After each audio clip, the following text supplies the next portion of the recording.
आज की short analysis में हम डिस्कस करेंगे एनबीआई इंडस्ट्रियल फाइनेंशियल स्टॉक के ऊपर। दोस्तों ये स्टॉक अगर आप देखो तो अगस्त 2024 से करेक्शन के अंदर चल रहा है। मोटा मोटी देखो तो दोस्तों 2.5 महीने पूरे इसने करेक्शन में बिता दिए और करेक्शन में भी दोस्तों उसने दोनों तरह का करेक्शन दिया, प्राइस वाइज टाइम वाइज दोनों करेक्शन। प्राइस वाइज करेक्शन के अंदर स्टॉक डाउन साइड करेक्ट हुआ और टाइम वाइज करेक्शन के अंदर स्टॉक ने साइडवे कंसोलिडेशन कर कर एक स्ट्रॉन्ग बेस बनाकर उसको ब्रेकआउट किया है। और दोस्तों ये स्टॉक के अंदर भी अगर आप देखो तो यहाँ पर मल्टीपल पॉजिटिव फैक्टर्स एक साथ ब्रेकआउट हुए हैं, जिसके तहत ये स्टॉक करंट लेवल से अपसाइड में 14% रनअप के लिए रेडी है। लेकिन दोस्तों इसमें कोई भी हमारी बाय सेल होल्ड रिकमेंडेशन नहीं है, ये प्योरली एजुकेशन पर्पज से मैं अपना पॉइंट ऑफ व्यू आप लोगों के सामने शेयर कर रहा हूँ। कोई भी पोजीशन लेने से पहले अपने फाइनेंशियल एडवाइज़र को ज़रूर कंसल्ट कर लेना। फ्रेंड्स आप लोग देख सकते हो कि ये वो टॉप एरिया था जहाँ से करेक्शन स्टार्ट हुआ था टेम्पररी, और यहाँ से कुछ इस तरह से downward sloping parallel channel stock के अंदर बनी थी।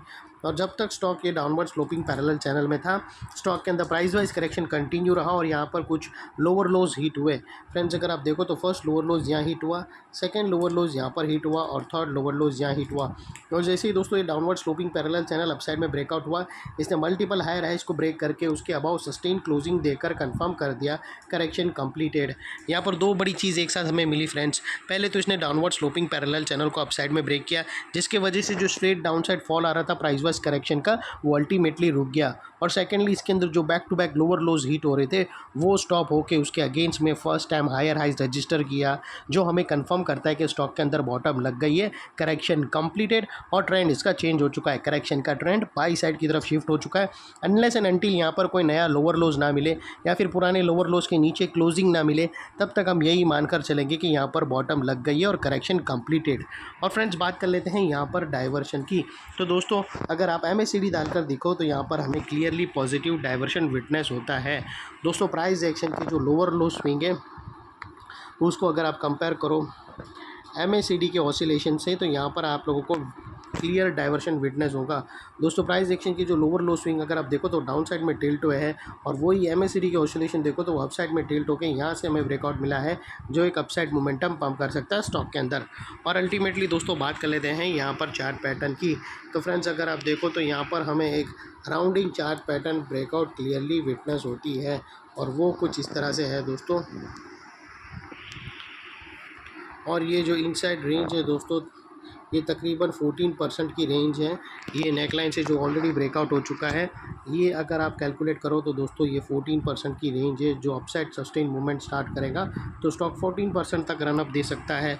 और वो लिहाज से दोस्तों स्टॉक का जो अगला टारगेट निकल कर आता है वो 2950 रुपीज़ का आता है, 2950 का आता है। और दोस्तों यहाँ पर एक चीज़ और याद रखना कि जैसे ये स्टॉक 2800 के ऊपर क्लोजिंग देगा तो ये स्टॉक के अंदर एक बड़ी पैटर्न ब्रेकआउट होगी हायर टाइम फ्रेम की, जिसके बाद ये स्टॉक के टारगेट और भी अपसाइड में रिवाइज्ड हो गए और अल्टीमेटली ये स्टॉक एक डबल धमाका का कैंडिडेट भी बन सकता है।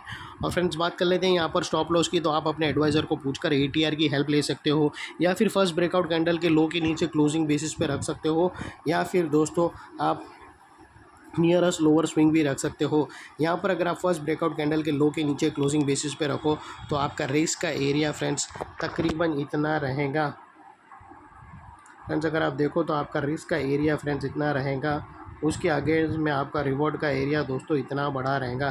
तो ये ऑलमोस्ट 1:2 1:1.5 के आसपास risk to reward ratio fall हो रहा है, जो काफ़ी फेवरेबल है।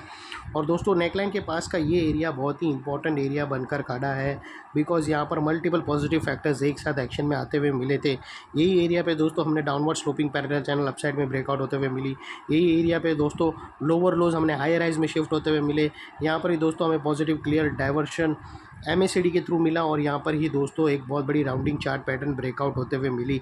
तो वो लिहाज से दोस्तों ये एरिया जो अभी तक एक स्ट्रॉन्ग रेजिस्टेंस था, वो अल्टीमेटली स्ट्रॉन्ग सपोर्ट बनकर खड़ा है। और इतने बड़े स्ट्रॉन्ग सपोर्ट के नीचे क्लोजिंग बेसिस पे आप लोगों का स्टॉप लॉस रहना चाहिए, जो आसानी से हिट ना हो। और बाय एनी चांस अगर क्लोजिंग बेसिस पे हिट हो जाता है तो दोस्तों नो इफ़ नो बट सीधा स्टॉप लॉस देकर ट्रेड को वाइंड अप कर देना।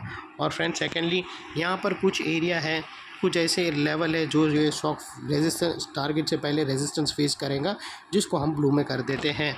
तो दोस्तों ये थी हमारी शॉर्ट एंड स्वीट एनालिसिस। अच्छी लगे तो प्लीज़ चैनल को लाइक शेयर सब्सक्राइब ज़रूर करना। थैंक यू, जय हिंद।